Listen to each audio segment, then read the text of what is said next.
The moon hung low in the inky sky, casting eerie shadows across the desolate highway. I gripped the steering wheel tightly, my knuckles turning white as I navigated the winding road that seemed to stretch on forever. The only source of light came from the dim headlights of my car, casting a feeble glow on the road ahead. My heart raced as I drove deeper into the heart of darkness, a sense of unease settling in the pit of my stomach. I had been on this road countless times before, a shortcut that shaved hours off my journey home. But tonight was different. The air was thick with tension, and an unsettling silence hung in the car like a shroud. It was the kind of silence that made your skin crawl, the kind that made every rustling leaf and distant howl of the wind sound like a harbinger of doom. I turned up the radio in an attempt to drown out the silence, but the crackling static only added to my unease. I scanned the radio frequencies, hoping to find a station with a clear signal, but all I found were more bursts of static and the occasional distorted voice. As I continued to drive, I couldn't shake the feeling that something was watching me from the darkness beyond the reach of my headlights. My eyes darted to the rearview mirror, but all I could see were the empty, winding road and the black expanse of the forest that surrounded it. I forced myself to look away, chiding myself for letting my imagination run wild. But the feeling of being watched persisted, and a cold sweat began to form on my brow. I glanced at the clock on the dashboard, and my heart sank. It was nearly midnight, and I had been driving for hours. I had expected to reach my destination by now, but the road seemed to go on endlessly, leading me deeper into the heart of the wilderness.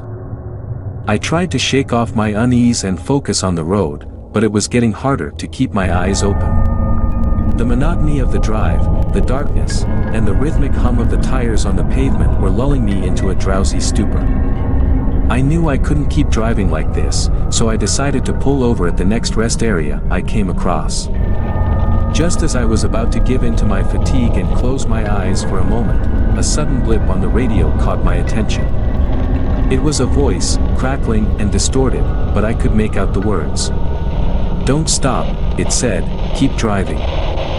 The voice sent a chill down my spine, and I glanced at the radio in disbelief. Who could be broadcasting on this desolate stretch of road at this hour? But the voice came again, more urgent this time. "Don't stop," it repeated, "keep driving." I hesitated for a moment, torn between the eerie warning and my overwhelming need to rest.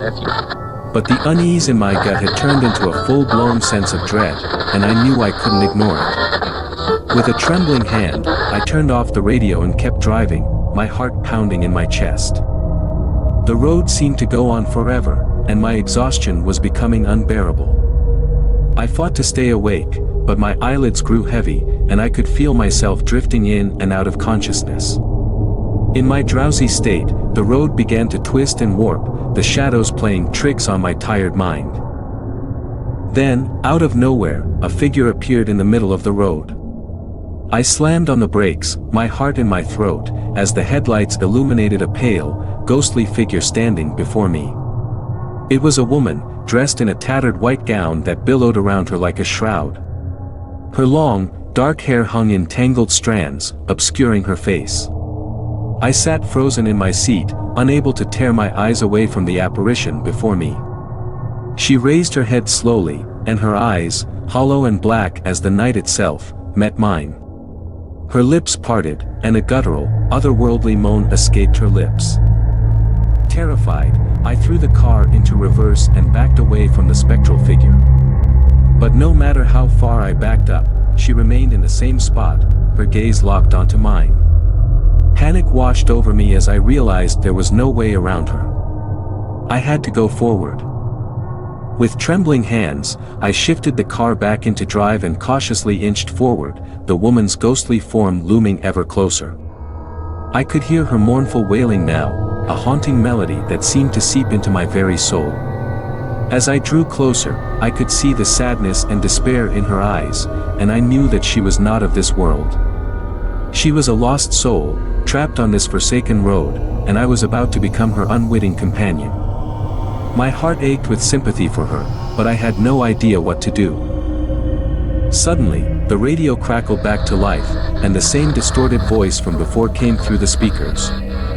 "You should have listened," it said, "now you're trapped with her forever." I screamed in terror as the woman's ghostly hand reached out and touched the windshield, sending a shockwave of cold through the car. The world around me seemed to blur and distort, and I realized with horror that I was no longer on the road. I was trapped in some otherworldly nightmare, a place of eternal darkness and despair. The woman's mournful wailing filled the car, drowning out my cries of terror as I realized the truth.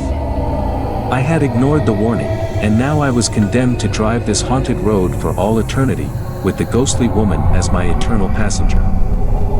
As the darkness closed in around me, I couldn't help but wonder if anyone would ever hear my story, a cautionary tale of a night drive gone horribly wrong. But in the end, it didn't matter. I was lost to the darkness, just another lost soul on the haunted highway, forever driving at night. If you are a fan of strange, dark, and mysterious delivered in story format and want to see more of our content, make sure to hit the subscribe button of this channel and turn on all notification bell to stay in the loop. If you don't subscribe, our cat will have to find a new home. Just kidding, but seriously, hit that subscribe button, as we upload 3, 4, and even 5 times every week. Also, we love hearing from you in the comment, so don't forget to join the community.